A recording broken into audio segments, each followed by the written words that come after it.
चंद्रशेखर आज़ाद जी पिछले कुछ समय से बलौदाबाजार की आगजनी और अमर गुफा में जैतखाम की कटान के ऊपर आप छत्तीसगढ़ सरकार पर बहुत मतलब मुखर हुए हैं, बहुत उनके खिलाफ हुए हैं।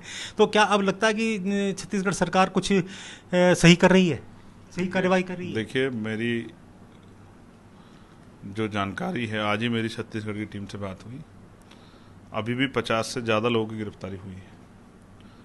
अगर किसी ने किसी घटना को अंजाम दिया है तो जो सही व्यक्ति है जिसने घटना को अंजाम दिया उस पर आप कार्रवाई कर सकते हैं, लेकिन कार्रवाई के आड़ में अगर निर्दोष लोगों को और एक बड़े समाज को, जिसको सतनामी समाज कहते हैं, गुरु घासीदास जिन्होंने नारा दिया, मानव मानव एक समान, मन का एक समान का नारा देके बहुत सारी जातियों को एक धागे में पिरोने का काम किया, भाईचारा बनाने का काम किया, जिन्होंने अहिंसा का पाठ जो है, प्रेम का पाठ सबको पढ़ाया, उनके अनुयायियों को जिस तरह से कुचलने का काम वहाँ की सरकार ने किया है, ये किसी भी कीमत पे इसको स्वीकार नहीं किया जाता, इस अन्याय को सहन नहीं किया जाता। मैंने जाके अपनी पीड़ा मुख्यमंत्री से रखी थी, मीडिया के माध्यम से, अपनी सभा के माध्यम से, लेकिन मुझे ऐसा लगता है कि अभी मुख्यमंत्री जी ने मेरी बात का संज्ञान नहीं लिया।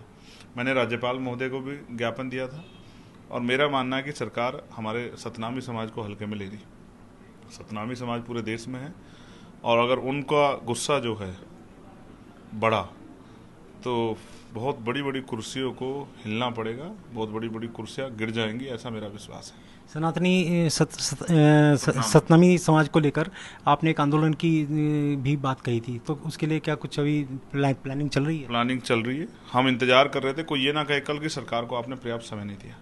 हमने सरकार को पर्याप्त समय दिया था। मैंने उनसे भी कहा था कि जब जांच आयोग आपने बनाया और 3 महीने में उसकी रिपोर्ट आप मांग रहे तो अभी तत्कालिक गिरफ्तारियां क्यों कर रहे हैं?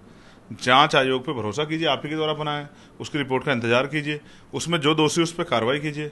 लेकिन उससे पहले ही आप अगर भीम आर्मी या सतनामी समाज को कुचलने के इरादे से ये काम करोगे तो ये हम लोग बर्दाश्त नहीं करेंगे।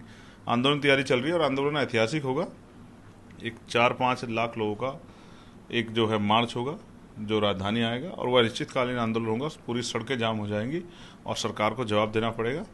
इतनी आसानी से जो अन्याय वहाँ हो रहा है उसको इतनी आसानी से हम लोग जो हैं छोड़ने वाले नहीं है। उस अन्याय को और अन्याय करने वालों को हम लोग सबक सिखाएंगे, संवैधानिक मर्यादा में रहते। एक ऐसा आंदोलन होगा जो सरकार को याद रहेगा और छत्तीसगढ़ के इतिहास में भी याद रखा जाएगा। इस सवाल को सदन में भी उठाएंगे? जी बिल्कुल, मैंने लगाया है सदन में सवाल और मेरा मानना है कि अगर मुझे अवसर मिला तो मैं पूर्ण पुरजोर तरीके से इस अन्याय जो अन्याय हुआ है उसके खिलाफ अपनी आवाज़ मुखर करूंगा और सरकार से जवाब मांगूंगा कि सरकार, मैं कोशिश करूंगा कि जो और जिम्मेदार पदाधिकारी हैं, नेता हैं, उनसे भी जो है मैं संज्ञान लेता रहूंगा लगातार, जो वहाँ काम कर रहे हैं, कि अभी सरकार की कार्रवाई क्या है। अभी तो सरकार पूर्ण रूप से सतनामियों का दमन कर रही है और इस दमन को हम लोग बर्दाश्त नहीं करेंगे। अच्छा, कुछ इसमें भीम आर्मी के लोग भी अरेस्ट हुए हैं, तो उस पर आप क्या कहेंगे? 150 से ज़्यादा भीम आर्मी के लोगों को अरेस्ट किया गया और वो अरेस्ट इसलिए किया गया है कि भीम आर्मी के लोगों का मनोबल टूटे।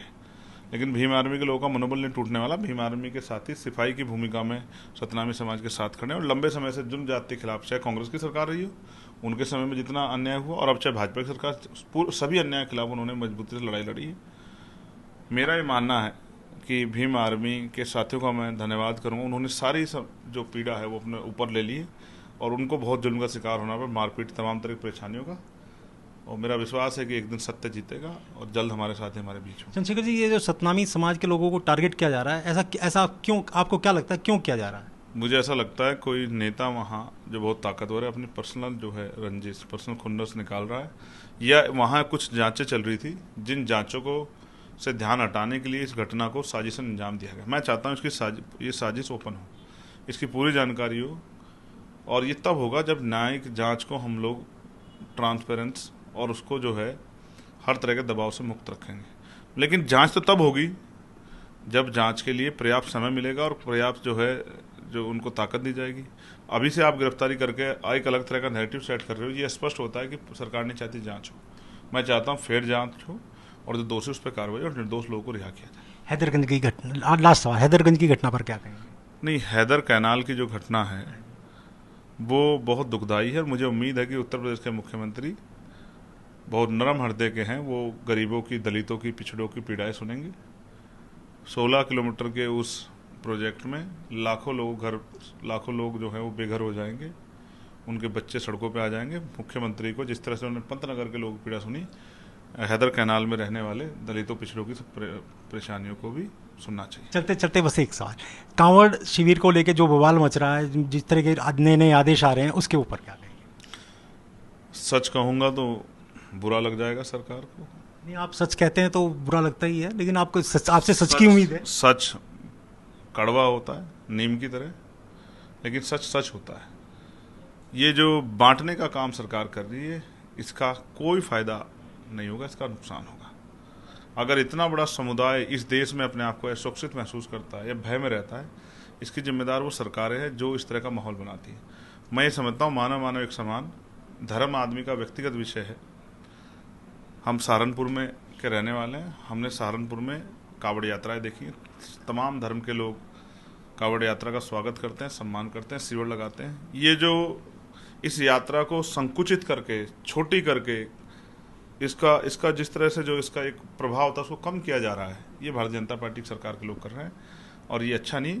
अयोध्या के लोगों ने इनको सबक सिखाया है और मुजफ्फरनगर के लोगों ने भी सबक सिखाया है और आने वाले कल में पूरे उत्तर प्रदेश के लोग इनको सबक सिखाएंगे। चुनाव में भी, उपचुनाव में भी सबक सिखाएंगे जरूर। धन्यवाद।